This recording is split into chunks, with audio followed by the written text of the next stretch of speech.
Se o Brasil não dedicar um esforço imediato, vai faltar petróleo, vai faltar combustível no Brasil e isso não vai demorar, isso vai ser logo. Então nós vamos falar sobre isso e vamos falar também sobre essa queda no petróleo.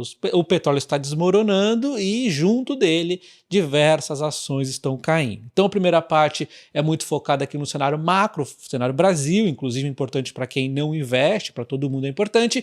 E aí a gente interliga numa segunda parte que é um macro mais relevante aqui na questão das empresas, né? Por que elas estão caindo, óbvio, por conta do petróleo, mas a gente tem que entender os porquês ali, tá? Como você deve saber, o consumo de petróleo no Brasil não para de subir nos últimos anos, nas últimas décadas, ano após ano subindo ali o consumo. Esse consumo ele vai diminuir lá na frente, ajudado pelos carros elétricos, mas vai ser uma coisa que vai acontecer devagarzinho.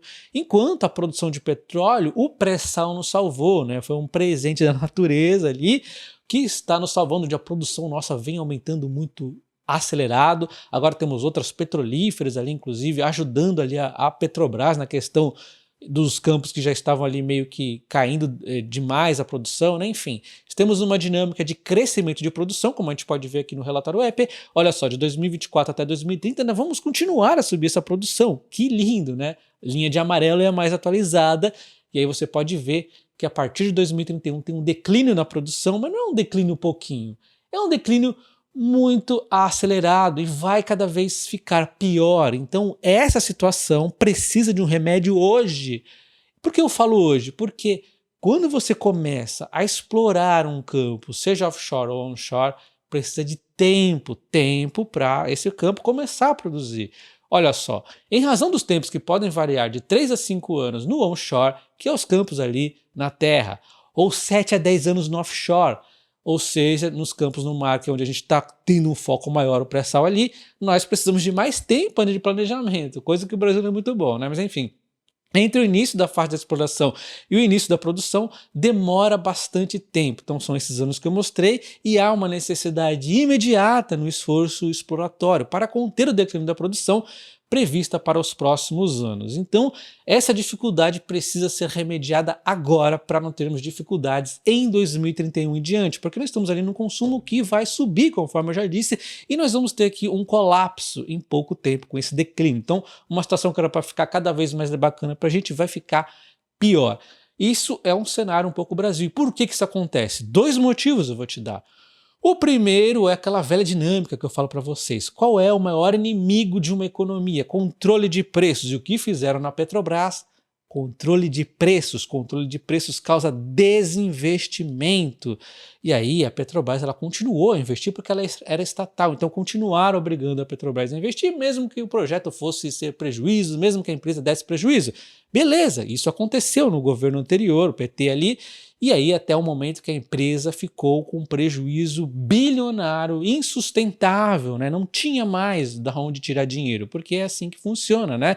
Você pode forçar uma empresa estatal a ter prejuízo, mas chega uma hora que entra em colapso, assim como a Venezuela. O que aconteceu ali com a Petrobras? Ela teve de iniciar um turnaround para não virar igual as petrolíferas venezuelanas, né? Esse turnaround da Petrobras causou um desinvestimento. A empresa continuou a investir, na verdade, só que ela desacelerou, inclusive deixando exploração de novos campos em segundo plano. Exploração que é algo crucial, ela deixou para segundo plano, afinal ela estava com as economias aqui ferradas. Um grande alívio para ela foi esse turnaround, que deixa ela numa situação muito mais favorável, a venda de campos maduros ao qual ela não conseguia dar uma atenção, os campos que foi para Prio, os campos que foi para 3R, é um grande alívio para a Petrobras, embora aí os cabeça de vento achem que isso aqui é ruim, é ótimo. Ela deu inclusive uma possibilidade aqui de ter o foco maior aonde realmente dá dinheiro para ela, onde ela é especialista, e deixou essa outra questão aqui de campos maduros para quem é bom nisso aqui, para quem pode focar nisso, para quem tem tempo para focar nisso. A Petrobras tem campos gigantescos, vamos focar no que realmente importa e também na exploração, que é um ponto crucial. Então este é o primeiro ponto. Nós tivemos ali uma empresa que teve a fase do desinvestimento graças ao maldito do controle de preços. O outro ponto é a questão ambiental. A Petrobras gente pode falar o que for dos governos anteriores, do atual, seja qual for, a Petrobras sempre foi aqui excelente na exploração de pré-sal, na exploração do que for, é uma empresa exemplar, não temos histórico de tragédias como várias outras têm. Então, não existe a necessidade do IBAMA ser tão rigoroso com a Petrobras como é. E este é o segundo vilão, o IBAMA. O IBAMA tem atrapalhado constantemente os planos da Petrobras, inclusive no Foz do Amazonas, que é estratégico. Precisa-se logo liberar o Foz do Amazonas para não acontecer esse tipo de colapso. Então, realmente é necessário que o IBAMA ajude, né? Na verdade, o IBAMA até outro dia estava em greve, atrapalhando todo o sistema de petróleo. Uma greve do Estado, monopólio, são duas coisas que não pode acontecer. Monopólio e Estado fazendo greve, e da forma como fizeram, é bizarro, isso não existe. Você quer fazer uma greve, você é um monopólio, você é do Estado, faça uma greve ali que incomode um pouco, mas não pare o Brasil, não pare o setor do petróleo como ela fez, atrapalhou a PRIO pra caramba, né? Atrapalhando a Petrobras, ela atrapalhou aqui o setor de petróleo. Então é mais um atraso que a gente pode ir agravando aqui esse tipo de coisa. Agora saiu da greve, vamos ver se o Brasil toma jeito na cara, né? É necessário andar com o Foz do Amazonas. Então, quando você vê uma matéria como essa, sem petróleo na marginal equatorial, o Brasil deixa de arrecadar 3 trilhões e a produção cai para menos da metade na próxima década se as áreas não forem exploradas. Isso aqui é verdade, é praticamente uma obrigação que a margem equatorial ande logo. Isso aqui já foi, desde 2013 está aí e não saiu nada, não exploraram nenhum campo sequer. Uma por conta do próprio problema da Petrobras, como eu já comentei, e outro, a questão ali do próprio IBAMA, que fica só barrando e barrando e barrando e atrapalhando, né? Então, essa é a dinâmica que nós vivemos aqui. Nós estamos falando mais do cenário visão Brasil e também visão Petrobras, né? Porque Petrobras vai começar ali a ter um declínio. Aliás, é normal que as petrolíferas tenham um declínio na sua produção e sempre tem de estar colocando novos campos de petróleo dentro. Mas não se preocupe se você é investidor de petrolíferas, porque elas sempre foram assim, né? Então a grande dinâmica é ir entendendo quando que elas vão colocando petróleo para dentro, tá? A boa notícia fica por conta do gás. O Brasil ele vai aumentar a produção do gás nos próximos anos, mesmo com a nova atualização que teve um declínio por conta que o Brasil fica postergando também várias coisas aqui, mas enfim, mesmo com esse declínio um pouquinho aqui, ainda assim nós temos um crescimento acontecendo e você pode ver que a partir de 2032 não tem mais esse crescimento, porque nós não estamos também acelerando ali as explorações que iriam ajudar também aqui na questão do gás, tá? Bom, então nós falamos aqui do cenário Brasil, por que é tão importante o Brasil e a Petrobras avançarem ali no Foz do Amazonas e outras explorações, né? Eu dei o exemplo da maior ali, mas precisa avançar novamente em explorações de modo geral. Agora vamos falar então do barril do petróleo despencando e o que esperar dessa demanda aqui do petróleo. Você tem que separar um pouco o curto, médio, longo prazo, tá? Antes mesmo de eu falar ali da questão do petróleo caindo nesse momento, eu gostaria de contextualizar um pouco com essa visão que muitos têm que o petróleo vai acabar e em breve ali a questão da demanda, tá? A questão da demanda do petróleo não vai acabar. Você imaginar um mundo sem petróleo ainda é uma fantasia, como a própria OPEP está dizendo. O Warren Buffett ele costuma dizer, né, que você imaginar que da noite por dia vai diminuir o consumo de petróleo assim do nada, que os carros a combustão vão sair da rua da noite por dia, isso é irreal, tá? Isso não vai acontecer. Mesmo nos Estados Unidos, nós temos aqui dificuldades de implementar os carros elétricos ali a todo vapor. Você imagina aqui no Brasil, né? Se lá eles têm dificuldades, você imagina aqui no Brasil e nos outros países ali em desenvolvimento ou ainda subdesenvolvidos. É praticamente impossível. E até acontecer, como eu já disse para vocês, as previsões nos mostram que o declínio da consumo de petróleo vai ser devagar. Então nós estamos falando aqui de uma questão que abrangendo aqui o médio barra longo prazo, tá? Então a gente vê aqui, inclusive, a OPEP dizendo que a demanda por petróleo vai continuar crescendo, então eu não digo as coisas da minha cabeça, eu vou aqui também tirando várias previsões, inclusive o que a própria OPEP diz, né? não atingiu o pico e não atingiu mesmo. Mas óbvio que você tem razão de ter algumas ressalvas em relação à opinião da OPEP, é por isso que nós já vamos validar isso aí, tá? Então, uma pausa nessa validação, vamos primeiro ver porque o barril do petróleo está caindo, o barril do petróleo está afundando, com rumores de aumento na produção da Arábia Saudita. Vocês viram eu falando há umas 2 semanas aí atrás que eu estava começando a tentar entender para onde a OPEP iria caminhar, porque ela, historicamente, ela vem muito manipulando, ajudando, né, meio que manipulando ali os preços do petróleo, porque ela diminui ou aumenta a produção conforme está ali o preço do barril do petróleo. Mas o que tem acontecido recentemente, cada vez vem acelerando mais, é o aumento na produção mundial dos países não OPEP na produção do petróleo, em especial o próprio Brasil, tem acontecido, como nós vimos ali o gráfico, mas em especial mesmo os Estados Unidos, e isso está causando uma perda de market share nele, né? Então, às vezes, eles estão querendo aqui retomar essa produção, porque eles podem aumentar, é muito fácil lá na Arábia, né? Nesses países da OPEP, na verdade. Então, eles podem aumentar essa produção e realmente partir para uma batalha, de repente, de preços menores, se for o caso. Então, talvez a gente passe aqui por um período de curto prazo um pouco mais volátil do que eu imaginava. Como a gente pode ver hoje, o barril do petróleo caindo 3,2%, batendo 71,30 dólares. É um preço baixo, onde normalmente aqui dificilmente cai abaixo disso, mas exatamente com uma oferta maior que possa estar acontecendo da OPEP, essa dinâmica pode ficar um pouco mais desafiadora. Então, se a gente acredita que a OPEP iria dar toda a raça ali para manter o petróleo acima dos 70 dólares, talvez elas tenham perdido um pouco o ímpeto, é isso que a gente tem que acompanhar. Então, eventualmente, pode cair um pouco ali, só que lembre-se também, independente da OPEP atuar ou não, nós temos aqui várias empresas petrolíferas que vão ter alguma dificuldade com o barril do petróleo muito abaixo, então tende aqui também a diminuir, segurar um pouco, talvez um equilíbrio se encontre de outra forma, é isso que eu estou querendo dizer. Então é necessário uma calma aqui, não acho que o barril do petróleo vai cair infinito. Então, antes de continuar, vou destacar que eu gosto muito de petrolíferas, nos traz grandes ganhos, embora grande volatilidade. Não temos apenas a Petrobras, nós temos, por exemplo, a Prio aqui disponível, mas talvez você ainda não ache muito confortável investir numa Prio, numa Brava Energia, porque uma volatilidade vai ser ainda talvez maior, talvez não, provavelmente maior, embora eu ache a Prio aqui fantástica, né?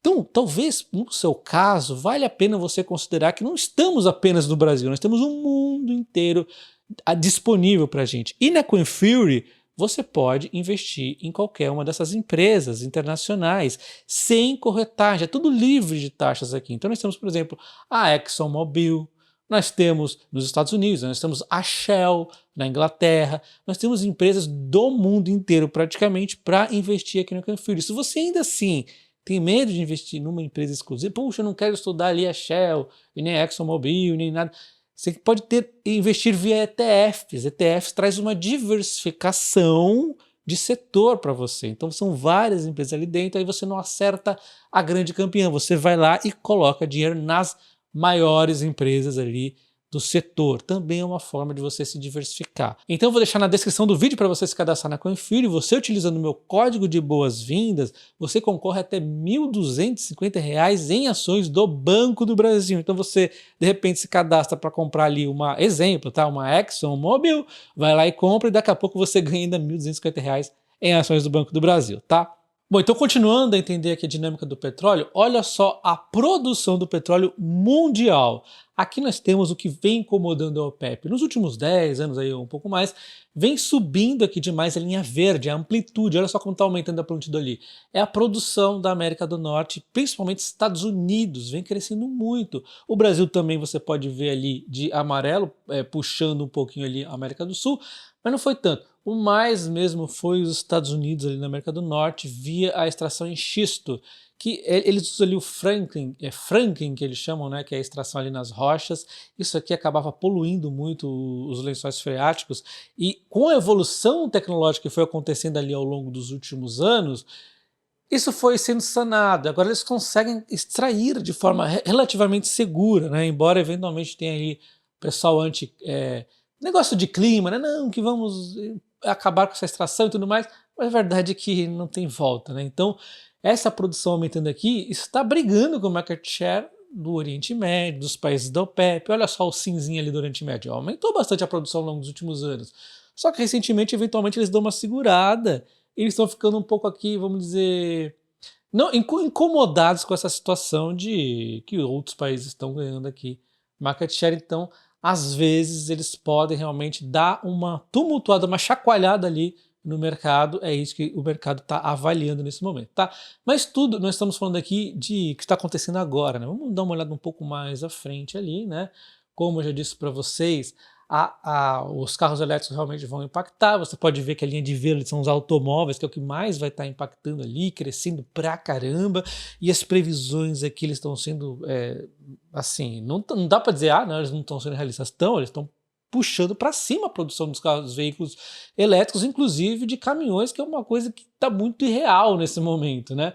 Mas eles estão colocando aqui uma produção cada vez maior, vamos ver se segue isso, e temos aqui ainda assim uma demanda global por petróleo aumentando. Sim, uma demanda mundial por petróleo aumentando. A gente pode ver aqui, 2024 a 2025, uma tendência de ainda aumentar. Enquanto a produção aumenta, a demanda aumenta também, mantendo aqui, inclusive, eventualmente, um pouco de desequilíbrio, pressionando eventualmente os preços para cima, tá? Como você pode ver, ainda continua, aí fica meio que um equilíbrio aqui em 2025, ó, quem vai puxar isso aqui é a Ásia e a Oceania, tá? A Ásia, na verdade, né? Então você vê aqui a linhazinha que é a demanda, né? Que está o quê? Aumentando, olha só.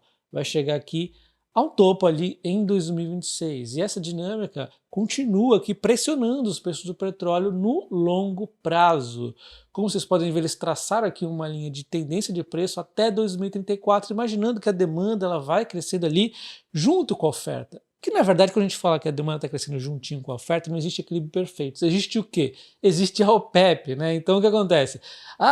Tá faltando demais petróleo. O petróleo começa a subir muito, eles vão lá e começam a coisar um pouquinho, colocar um pouquinho mais de petróleo no mercado, né? Então eles que vão ajudar a buscar um equilíbrio.